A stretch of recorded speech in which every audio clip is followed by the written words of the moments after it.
Aliás, a canção Confissão diz o seguinte: me entregaram uma lista com o que eu deveria fazer. Conhece essa, Sofia? Tinha até o que não fazer. Eu pensei, eu tentei, eu ouvi os seus encantos sobre livremente me deixar viver, confiando em meus impulsos. Eu tentei, e no final, quando esgotei as minhas fontes, dei ouvidos ao meu próprio coração. Só havia em mim um desespero de alguém que se encontra à deriva, confinado em minha própria liberdade. Fui traído pelo mal que há em mim, condenado por acreditar em mim. Busco uma rocha onde firme eu possa resistir aos ventos, um lugar seguro. Não encontro em mim segurança alguma, algo que me faça resistir de pé. A música termina assim, ó. A música termina assim, ó. Não consigo. Por que essa música é uma das que mais mexe comigo? Porque assim, cara, a primeira parte da compreensão do evangelho perpassa pela compreensão da lei. Diga isso comigo. Para entender o evangelho, eu preciso compreender a lei. E essa música é alguém que entendeu o espírito da lei. O espírito da lei, o final é: não consigo. 613 mandamentos estruturados e organizados pelos religiosos, que têm um objetivo: nós chegarmos à conclusão de que não conseguimos. Te convido a abrir a Bíblia em Romanos 4. Romanos 4, nós vamos ler do verso 1 ao verso 5 inicialmente, e depois eu te convido a ir a Gênesis capítulo 15. Romanos 4, do 1 ao 5, que diz assim: que diremos então a respeito de Abraão, nosso pai segundo a carne? O que foi que ele conseguiu? Preste atenção. Porque se Abraão foi justificado por obras, tem do que se orgulhar, porém não diante de Deus. Pois o que diz a Escritura? Ela diz: Abraão creu em Deus e isso lhe foi atribuído para a justiça. Ora, para quem trabalha, o salário não é considerado como favor, mas como dívida. Mas para quem não trabalha, porém crê naquele que justifica o ímpio, a sua fé lhe é atribuída como justiça. Vamos lá para Gênesis? Deixa guardado aí. Deixa eu marcar aqui. Gênesis 1.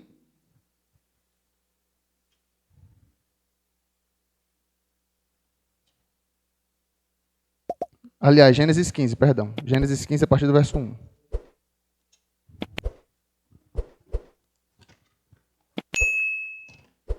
E eu quero que você reflita comigo, certo? A gente vai ver aqui a confirmação da aliança que Deus faz com Abraão. Preste atenção.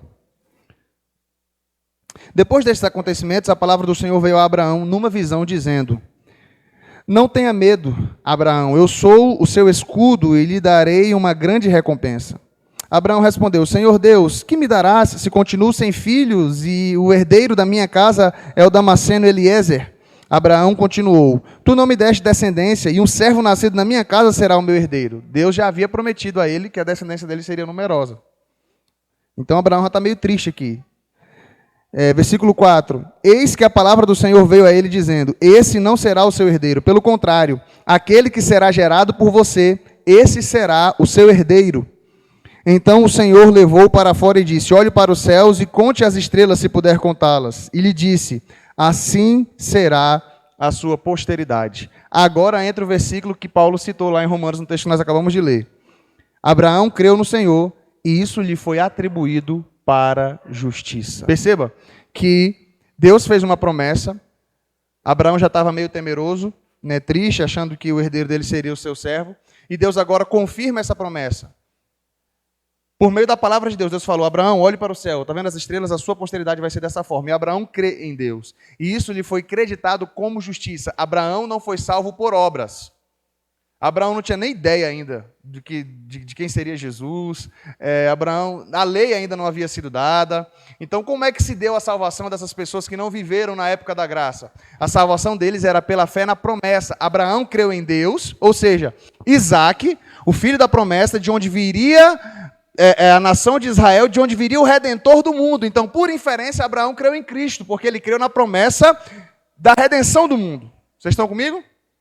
Deus havia dito ainda a ele, no início, que nele seriam benditas todas as nações da terra. Isso era uma promessa messiânica. Então, versículo 6. Abraão creu no Senhor e isso lhe foi atribuído para a justiça. Versículo 7. O Senhor disse também: eu sou o Senhor que o tirei de Ur dos Caldeus para lhe dar esta terra como herança. Mas Abraão perguntou: Senhor Deus, como saberei que eu vou herdar essa terra? Abraão já tinha crido. No versículo 6 diz que ele creu no Senhor e isso lhe foi atribuído como justiça. Mas, Senhor, o que tem aí de algo palpável para a gente firmar esse pacto? Versículo 8. Mas Abraão perguntou: Senhor Deus, como saberei que eu vou herdar essa terra? O Senhor respondeu: traga-me uma novilha, uma cabra e um cordeiro, cada qual de 3 anos, uma rolinha e um pombinho.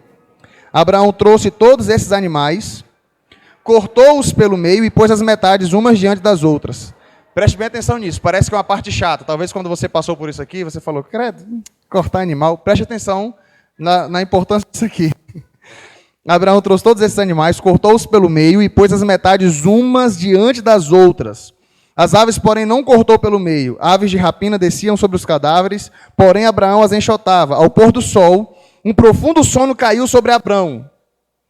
E grande pavor e densas trevas tomaram conta dele. Então o Senhor lhe disse: fique sabendo com certeza que a sua posteridade será peregrina em terra alheia, será reduzida à escravidão e será afligida durante 400 anos. Nada disso havia acontecido ainda, Deus estava dizendo a Abraão o que aconteceria com Israel. Mas eu castigarei a nação que os escravizar. Depois eles sairão com muitas riquezas, e você irá para junto de seus pais em paz. Será sepultado em boa velhice. Na 4ª geração voltarão para cá, porque a medida da iniquidade dos amorreus ainda não se encheu. Quando o sol se pôs e houve densas trevas, eis que um fogareiro fumegante e uma tocha de fogo passaram entre aqueles pedaços dos animais. Naquele mesmo dia, o Senhor fez a aliança com Abraão, dizendo... Aí agora aqui tem mais uma continuidade da promessa, onde Deus está dizendo que vai expulsar os povos e Israel vai assumir a terra. Mas eu quero que você guarde essa situação. Creu Abraão no Senhor, isso lhe foi acreditado como justiça. Deus manda Abraão trazer alguns animais. Abraão corta esses animais no meio e faz uma espécie de corredor, certo? E lá na frente, depois que Deus faz a promessa, Abraão pega no sono e um fogareiro passa entre as partes dos animais. Beleza. Fechou aí? Nós temos aqui 2 textos. Temos Romanos, capítulo 4, falando que creu Abraão no Senhor, isso lhe foi acreditado como justiça. E diz também que aquela pessoa que trabalha, ela merece o seu salário. Mas aquele que não trabalha, aquilo que ele recebe, lhe é dado como favor. Primeira reflexão que eu gostaria de fazer com você. Se nós não merecemos, o que o texto de Romanos tem a ver com esse texto que nós lemos aqui? Só deixar marcado aqui. Primeira reflexão, a nossa aliança, ou a aliança que Deus fez conosco agora, ela é uma aliança semelhante à de Abraão. A aliança que Deus faz com a igreja hoje é semelhante à aliança que ele fez com Abraão. Reflita comigo, vamos lá. O que foi que Deus fez com Abraão? Havia uma crença na época, um pacto que eles faziam. Quando eles iam fazer uma aliança, 2 pessoas ou 2 reis, eles cortavam alguns animais no meio, faziam um corredor, eles davam as mãos, passavam entre os animais, e aquela cerimônia significaria o seguinte: aquele que quebrar a aliança, seja feito com ele como foi feito com esses animais. E aí? Quem diz isso é Paul Rolfe, no livro Pentateuco, falando sobre essa crença. O que é extraordinário aqui? Que Deus não exigiu isso de Abraão. Abraão pega no sono, ele não passa no corredor dos animais. O texto bíblico diz que um folgareiro passa entre aquelas partes e Deus faz uma aliança com Abraão. Deus promete a Abraão que aquela terra vai ser da sua descendência. Deus narra para Abraão o que estava acontecendo, o que iria acontecer com o povo, mas Deus não permitiu que Abraão assumisse, batesse no peito dizendo, seja feito comigo como foram feitos com esses animais se eu não cumprir o pacto, nós jamais conseguiríamos. Cara, começa a entender que Abraão creu no Senhor e isso lhe foi imputado como justiça. Como já falei aqui, a salvação de Abraão, tanto de todos aqueles que vieram antes de Jesus, se dava não pelas obras ou não pela prática da lei.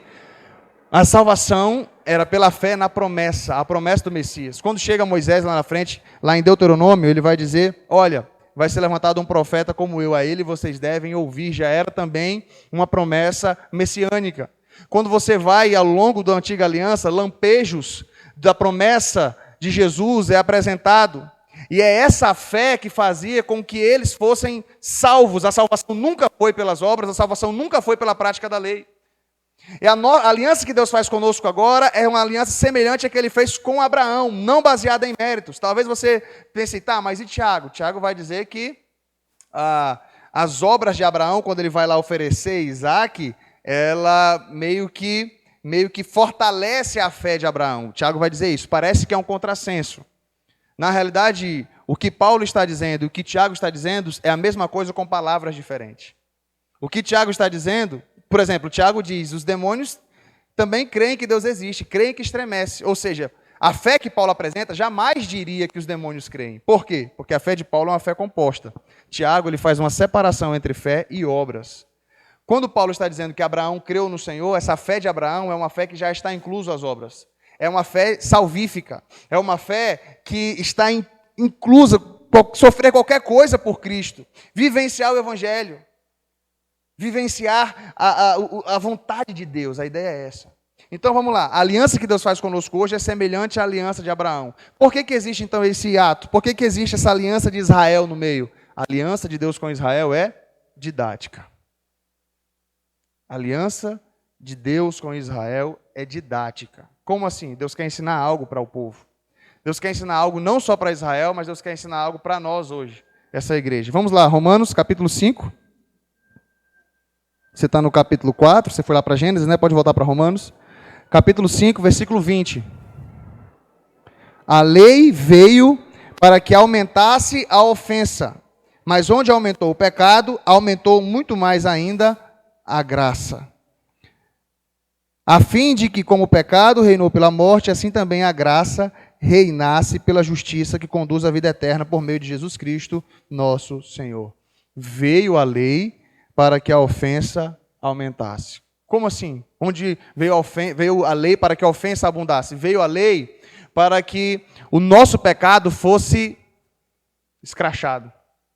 O único objetivo da lei é: Adão quebrou um pecado, o ser humano quebra. Quantos mandamentos tiver, o ser humano é capaz de quebrar? Porque alguém poderia dizer assim: caramba, um mandamento só. Um mandamento só e Deus vai condenar toda a humanidade? Para você achar que você não é bonzinho, ele manda logo meio mundo. Não é só os 10 mandamentos, não. Se você pega toda a lei, né, tem os 10 mandamentos, foram escritos nas tábuas, mas tem todos os outros mandamentos. Leis acerca da lepra, leis civis, leis religiosas, leis cerimoniais, todo tipo de lei. O ser humano é capaz de quebrar todas elas. Você jamais conseguiria. Você jamais conseguiria. E a lei não é ruim, a lei é boa. Ruim somos nós. Jesus vai dizer: eu não vim abolir a lei, eu vim cumprir. Eu gosto de falar isso. Jesus está dizendo: eu vim fazer o que vocês não conseguem fazer. Jesus não veio suavizar. Jesus não veio aliviar. Jesus não veio assim para dizer: ei, esse está difícil para vocês, vamos ignorar isso aí. Não, Jesus ele veio fazer o que nós não conseguimos fazer. A lei de Deus é perfeita, nós é que somos ruins e não conseguimos cumpri-la. Então, se a lei é didática, aí tem uma coisa que me machuca demais quando eu vejo a teologia da prosperidade. Só abrir um parêntese aqui. O que é a teologia da prosperidade? A galera dizendo que você vai ser abençoado, onde você pisar você vai receber, onde você tocar você vai alcançar. Porque esses textos estão baseados na antiga aliança. Os caras querem as bênçãos da antiga aliança, mas não querem as maldições. Vamos lá para Deuteronômio 28, só para você ter uma noção de como a lei é didática. Deuteronômio 28.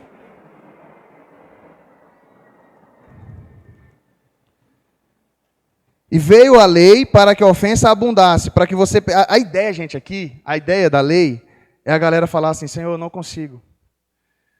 Tem misericórdia. A gente clama assim, quem poderá me defender?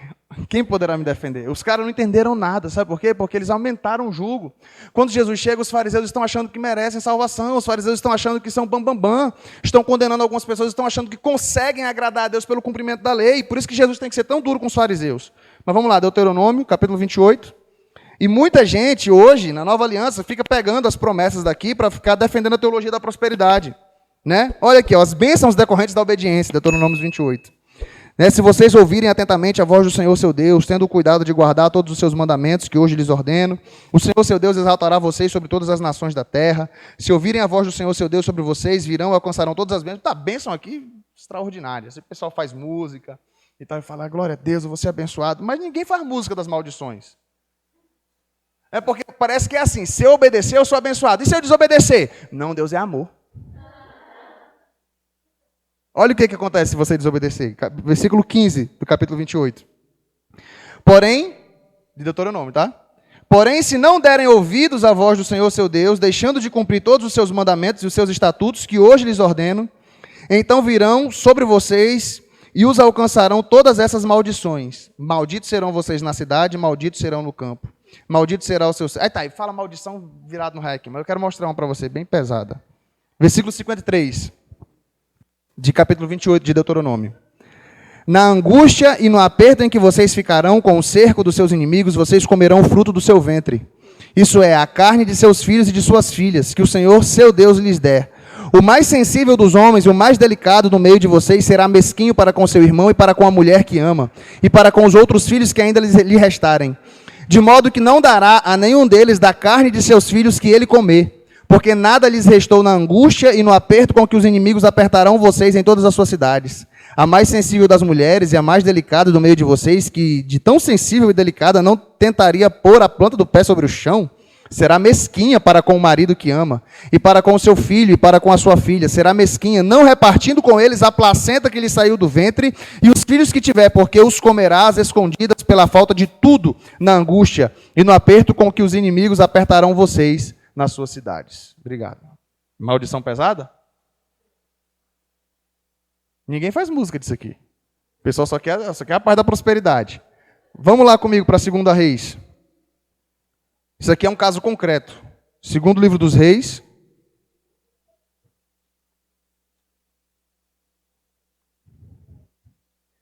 Segundo livro dos Reis, capítulo 6.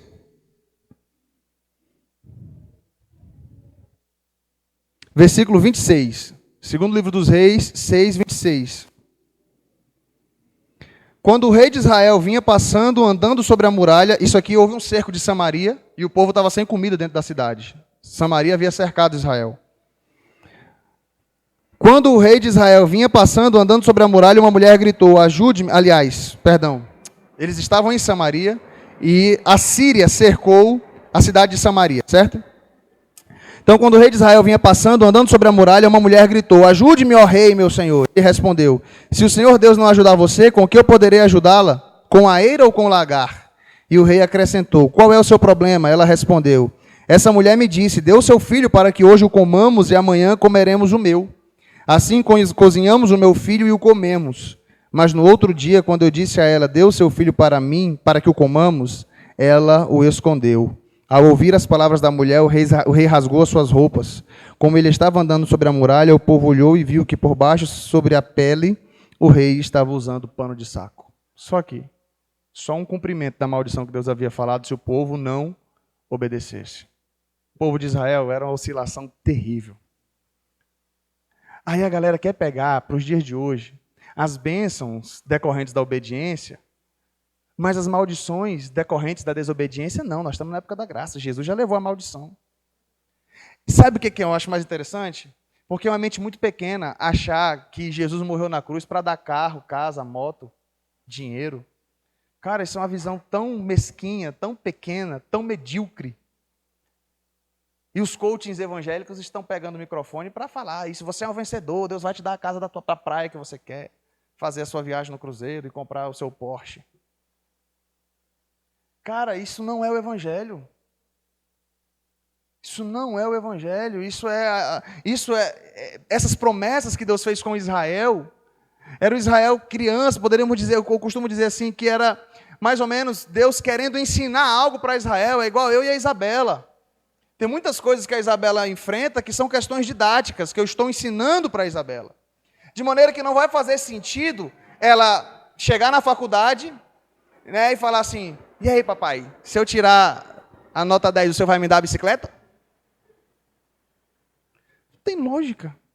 Porque ela já vai estar madura, né, fazendo faculdade, ela já sabe o que ela quer, hipoteticamente. Não faz sentido eu ficar cobrando que ela tire nota, né? Não, assim, se passar no vestibular, você ganha um carro.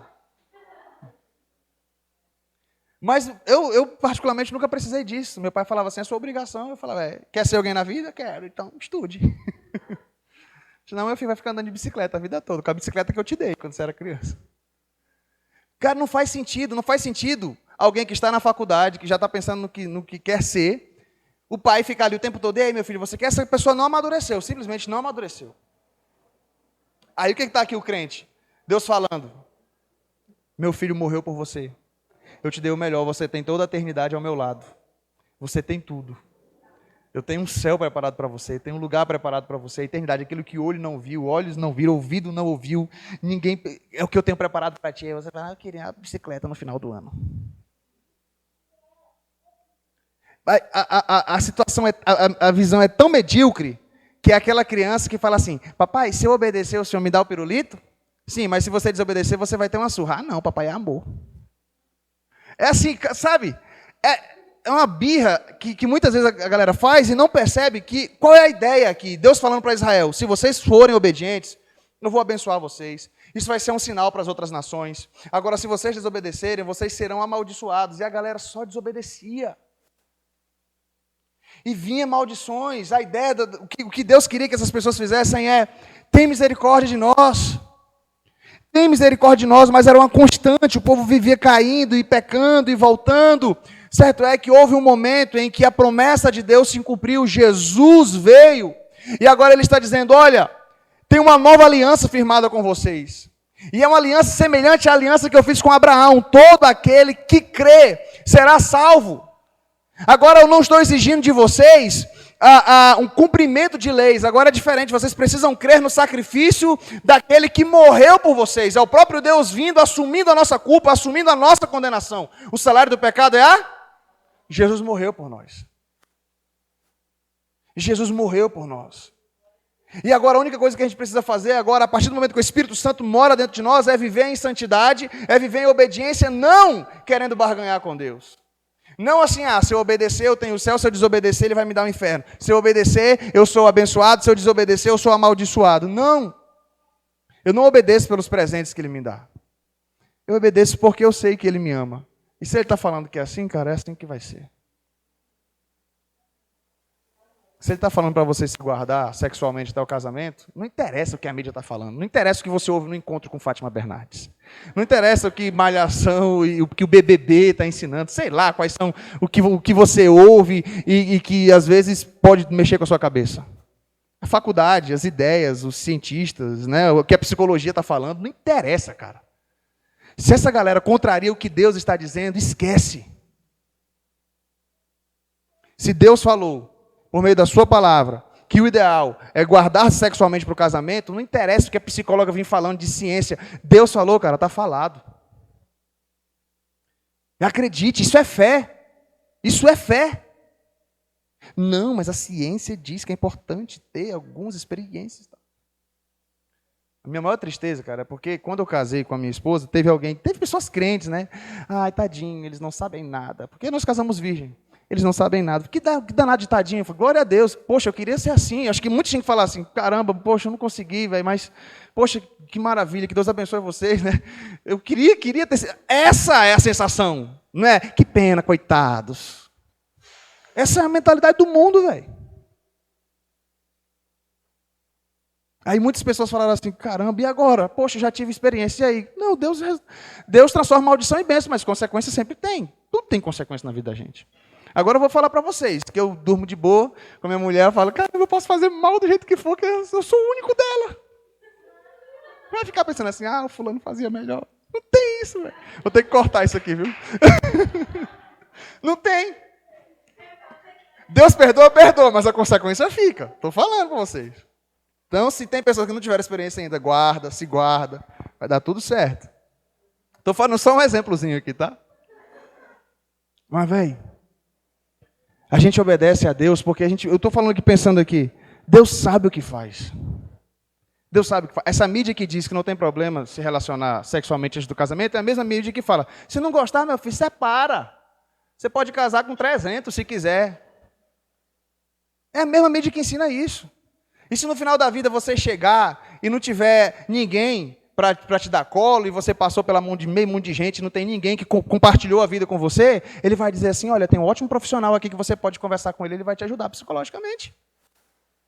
É isso, velho, não tem vida. É o prazer para agora e se lasque depois. Agora não é o que Deus quer. Então existem mandamentos que a princípio, Deus fala assim, olha, Isabela, papai falando para Isabela, né? Linda do papai, ela olhou para mim. Se você obedecer, tá tudo certo. Se desobedecer, tem um pampanzinho. O pampanzinho lá, os 2 dedinhos na mãozinha dela assim, então bem, bem suave. Só para é mais emocional do que físico. Só para ela sentir que o papai está chateado. E aí ela chora aquele negócio. O papai ainda está com raiva? O papai não está com raiva. O papai só está te ensinando. Não foi um combinado que a gente fez? Foi um combinado. Se você desobedecesse, não ia ter punição? Ia ter punição. A princípio, para ela, é isso. Vai chegar um momento na maturidade dela que ela vai falar assim, cara, glória a Deus pelos pampam. Como foi extraordinário para mim que naquele momento, não adianta eu falar assim, olha, você tem que obedecer agora, tá bom? Você não vai assistir a televisão agora. Ah, mas eu quero. Não, você não vai agora porque é ruim para a sua criatividade, minha filha, né? A Anne está estudando isso. Você não pode assistir agora porque isso vai fazer com que você não seja criativo, isso não vai te ajudar, você vai ficar bitolada só na televisão, você vai ficar... Então, a gente começou a diminuir as telas dela, é perceptível a criatividade da Isabela, ela desenvolve, tá compondo até música, menina, com 3 anos de idade. Estou te falando, está compondo música. Ela não vai entender isso. Ela vai ficar chorando, aí a gente tem que arrumar outros artifícios, mas falar assim, não vai ligar a televisão agora, tem que obedecer, tá? Amém, tá bom? Por que não pode assistir? Porque tem que obedecer. Pronto, é o que ela precisa saber agora. Ela não tem maturidade para entender o porquê que ela não vai ter muitas telas agora. Da mesma forma era Deus com Israel nessa época. Você tem que obedecer, se você não obedecer vai vir maldição, tá bom, papai? Tá bom, papai. E vinha maldição virada no raio. Agora a gente está falando de Israel como uma nação. Quando chega na nova aliança, as coisas agora são um pouco mais individualizadas. É um relacionamento, tem a igreja como corpo de Cristo, mas tem a pessoa como habitação do Espírito Santo de Deus. E nós individualmente somos filhos de Deus. E Deus faz uma aliança conosco semelhante à aliança que ele fez com Abraão. Agora a gente olha para o que Israel viveu e fala, de fato não tinha como cumprir isso. Como é que eu achava que eu ia ser salvo por obras? Como é que eu achava que eu ia conseguir carregar todos esses mandamentos? Aí Tiago vem e fala, olha, se você descumpriu um mandamento, você descumpriu todos. Não tem aquele cara que está conseguindo, está chegando. Isso, aquele que está ignorando os pecados de enquanto ele era criança. Porque a Isabela já pecou, foi muito, ela nem sabe, mas pecou. O salário do pecado é a morte. Alguém tem que pagar pelo pecado da Isabela. Não, quando ela cresce, ela pede perdão. Não tem que pagar pelo pecado. Quem foi que pagou pelo pecado da Isabela? Jesus. Então não tem condição, por mais que a Isabela, quando ela comece a ter consciência, não, agora eu tenho consciência, não posso mais pecar. E nunca mais peque, que não existe isso, porque ainda que você não queira, você pensou, já era. Não tem jeito. Pecou.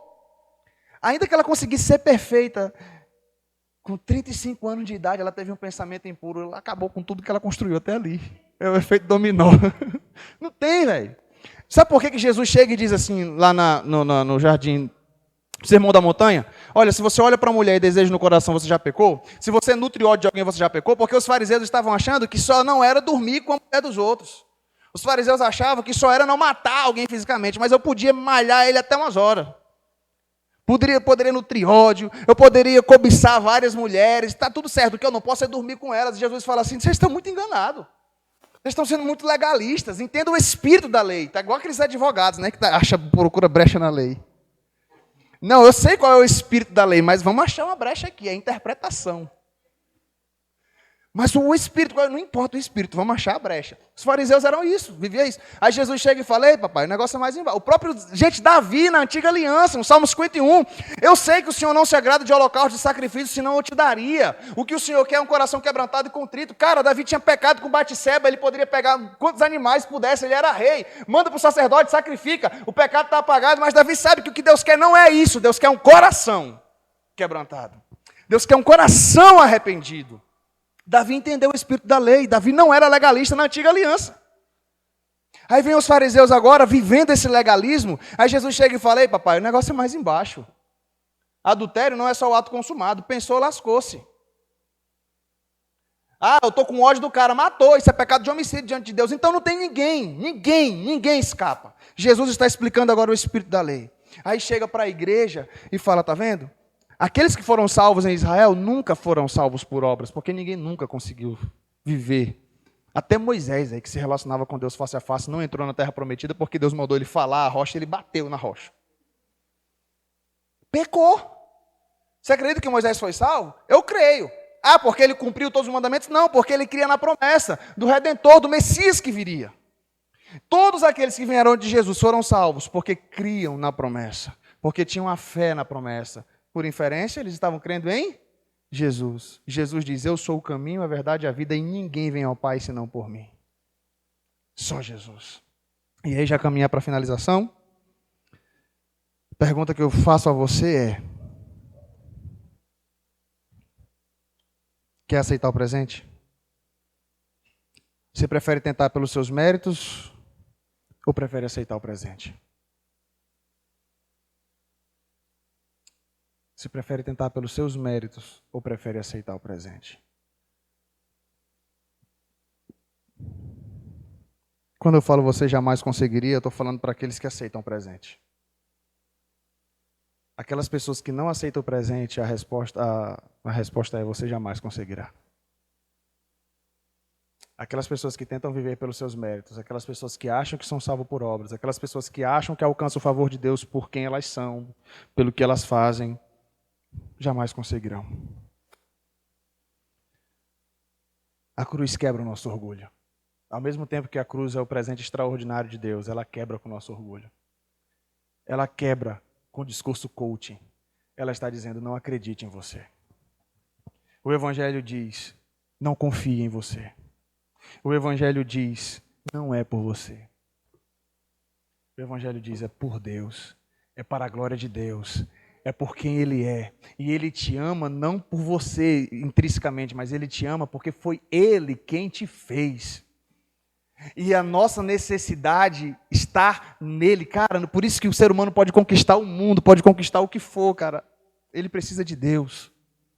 Sabe, eu estava falando para a Anne depois que o PSG foi eliminado agora na Copa dos Campeões. Aí eu falei para a Anne assim, tá vendo o Neymar? Rico, pode de rico. Mas o que ele queria era ser um pouco mais bem sucedido. Ele ainda sonha em ter uma Copa do Mundo. Ele ainda sonha em ser o melhor do mundo. Cara, tem dinheiro, mas e as realizações? Aí eu vou um pouco mais além. Ainda que ele alcance essas realizações, vamos supor, Cristiano Ronaldo está ficando velho agora. Já conquistou tudo, está faltando talvez uma Copa do Mundo com Portugal. Não tem ainda, né? Talvez ele pode chegar no final da vida e de repente sentir um pouco da vida vazia, um cara que não toma Coca-Cola, velho. Um cara com sacrifício, a nutricionista aqui. O cara que faz sacrifícios extraordinários para chegar onde ele chegou. E ele pode chegar ao final da vida, sentir aquela sensação de frustração e achar que aquela frustração é porque não tem uma Copa do Mundo com Portugal. E no final das contas, a sensação é, está faltando o essencial, velho. Nós somos criados para Ele. Nós somos criados para Ele. É só Deus que pode nos satisfazer. É só Ele que pode nos saciar. Então, essa busca que o ser humano muitas vezes tem, essa tentativa, não, eu vou alcançar pelos meus méritos, eu vou por mim mesmo, é uma tentativa de adoração a si mesmo. Ninguém vai chegar no céu e Deus vai dizer assim, e aí, o que é que você... Rapaz, eu suei, estou aqui, papai. Foi pesado, hein? A cruz estava pesada. Mas cheguei, glórias a mim. Não tem isso. Nós vamos chegar lá. A cruz é pesada? A cruz é pesada porque faz parte da vida do discipulado.